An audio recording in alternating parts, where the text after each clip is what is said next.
Connecticut's ban throws water on 2025 trend of states setting up crypto investments. The Connecticut legislature has barred that state's government from setting up the kind of digital assets reserves seen forming elsewhere in the U.S. Going against the recent trend of state governments in the U.S. pursuing cryptocurrency investments, the Connecticut General Assembly has thrown down a ban against that New England state following suit, even as others pursue digital assets reserves in their fiscal strategies.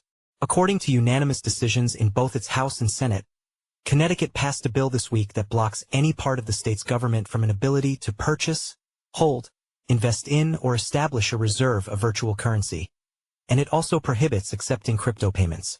This runs counter to efforts in states such as New Hampshire and Texas, which are moving toward establishing reserves that echo the intent of President Donald Trump's administration at the federal level. The lawmakers in Connecticut, which ranks in the middle of the pack among state economies, also tightened rules for crypto firms working under the state's money transmitter license.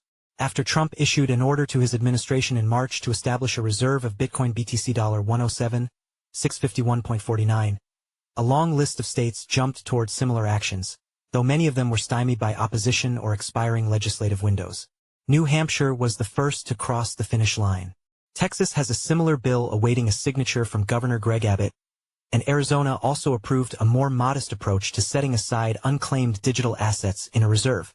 As legislative sessions wrap up across the country, we're proud of the incredible momentum behind pro-Bitcoin and digital asset legislation, said Dennis Porter, the founder of the Satoshi Action Fund that's been advocating for state lawmakers to establish reserves.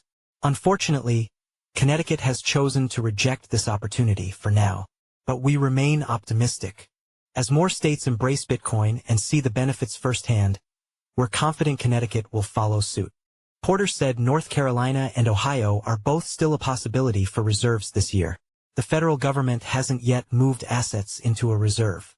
The relevant agencies, led by the Department of the Treasury, have been seeking to account for all of the digital assets held in various corners of the public sector.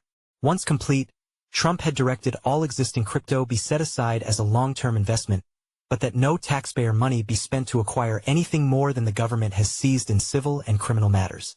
Bo Hines, one of Trump's top crypto advisors, said at Consensus 2025 in Toronto that there are a lot of ideas on the table for acquiring more Bitcoin in budget-neutral ways. In other state crypto legislative matters, California's lawmakers have been working on legislation that could allow digital assets payments in a state pilot program. The bill passed unanimously in its House and was forwarded to the Senate last week. Read more. New Hampshire becomes first state to approve crypto reserve law.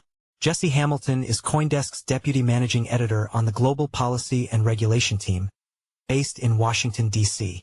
Before joining CoinDesk in 2022, he worked for more than a decade covering Wall Street regulation at Bloomberg News and Businessweek, writing about the early whisperings among federal agencies trying to decide what to do about crypto.